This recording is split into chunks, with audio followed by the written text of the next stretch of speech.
why did you want to write a second edition to the book? And what have you learned and what's changed since the first edition? Each of the first and the second editions were based on studies that we did of high-performing, high-poverty schools from across the country in a variety of settings.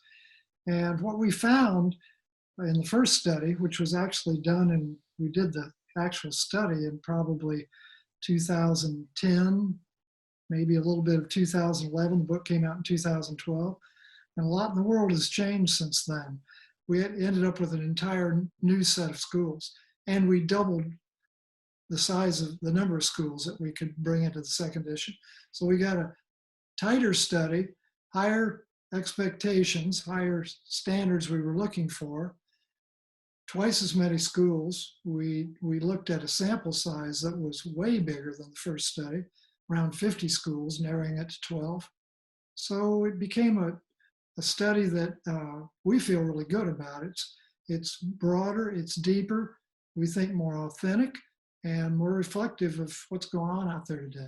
And then there were things like technology. Technology has really changed in 10 years. There's so much more that can be done. An emphasis on social emotional learning and kind of a reaction to No Child Left Behind and the whole child and the importance of that. Trauma-informed practices, better classroom and school management of behavior that's much more like restorative justice, wellness, things like that with kids. There's a lot that's changed in terms of the 10 years that's passed. So we're glad, because I think the book has tons of new stuff to offer people. Every time you ask the question, how can this happen? How can they be doing this?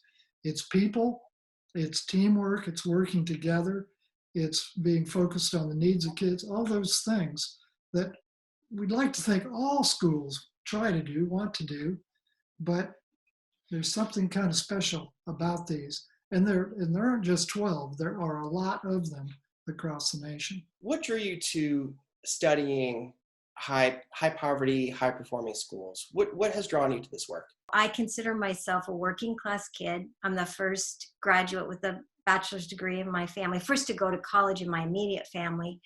And I would not say that I grew up in poverty, but I know now that had my father ever lost his job, there was nothing, there was no savings, there was nothing. My parents put things on layaway and paid for our school clothes, in payments. And so there was a personal, and I grew up in a rural community where a lot of kids were working class or kids who lived in poverty. So I had a sort of a go home thing for me too. I care about these kids, and it's been such a great thing to be a researcher in these schools and to see what is possible. Like, it really confirms that there's really no reason why this can't happen in any school. Kathleen, why is this work important? Wow. Well, the work was important before coronavirus, BC. And after coronavirus, I've been listening to people speculate the number of kids that could return to school now living in families that would actually fall at or below the poverty level. And, it's going to be needed more than ever. So the reason that I think it's needed is because we can learn a ton from the exemplars. We can learn a ton from those that have, faced the challenges, figured things out, have an inquiry, curious-based mindset about the work they do, developed capacity in their teachers and in everyone really in the school, and done it. It's going to be really important work because I think people are going to be looking for answers and I don't think we're not going to go back to school as norm. There's going to be a new normal, but there are going to be some tried and true things that are going to still matter. And we can see it now, like relationships at the core, building strong relationships with kids, among kids, with families, among families. That doesn't matter whether you're in a brick and mortar school or you're online, or distance or remote or emergency or whatever we call this. If someone would say to you, this seems overwhelming as a school, as a district, how do we approach this work? It seems so huge. What would you say to them? You know, this is another thing that we've added to the book that wasn't there before. And that question is probably one of the absolute most common that we'll get. Like if we go out and do a workshop or at one of the ASCD conferences, they'll like, wow, it just is so much. And it is so much because what we're describing is, you know, a complex set of things that schools have done over a period of years. And when I say complex, the individual things aren't so complex, some are, but it's the mixture of things. So it is hard. So what we did this time is we really stood back and asked ourselves, what are those 10 or so things that you just consistently see over and over and over and over? And actually loosely, what did we see? Or they told us they did kind of first, then second, then third. Of course, that's different in every setting, but there are some predictable things like, for example, safety. If your kids and adults aren't physically and emotionally, psychologically safe, you're really not going to go anywhere. So I think what we've done is get better at helping people figure out in this otherwise complex thing, here are some windows or doors to go through first. This notion of it being overwhelming, the message we have wherever we go is one, the schools we've studied all started where you are.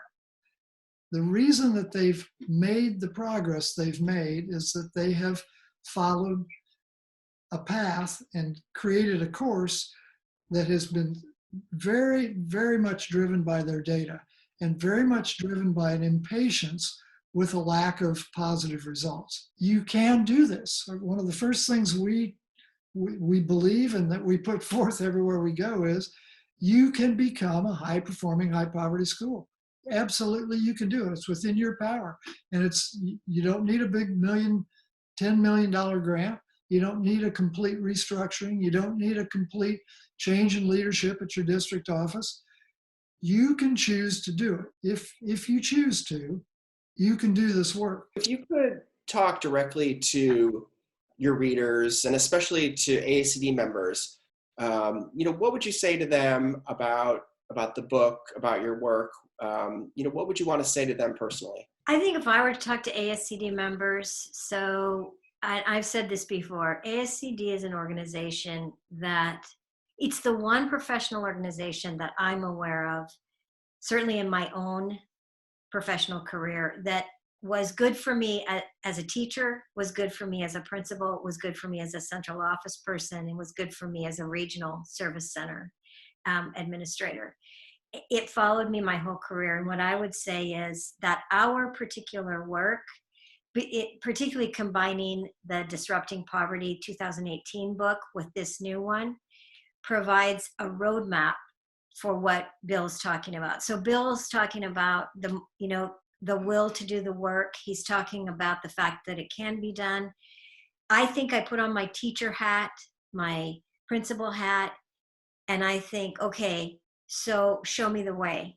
Give me some strategies, give me some enough research base that I can know that I'm be confident, in what I'm doing. And that's what I think this work does for people.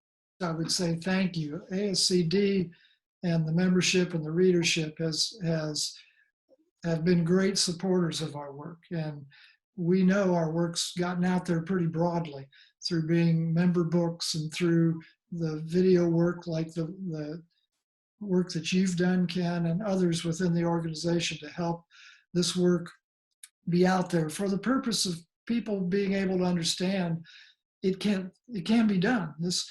Just because you're poor, just because you are low income, just because you live in an impoverished area, does not mean you can't have a quality educational experience. And we have too much evidence out there to even think otherwise. That's the light we try to shine in our work.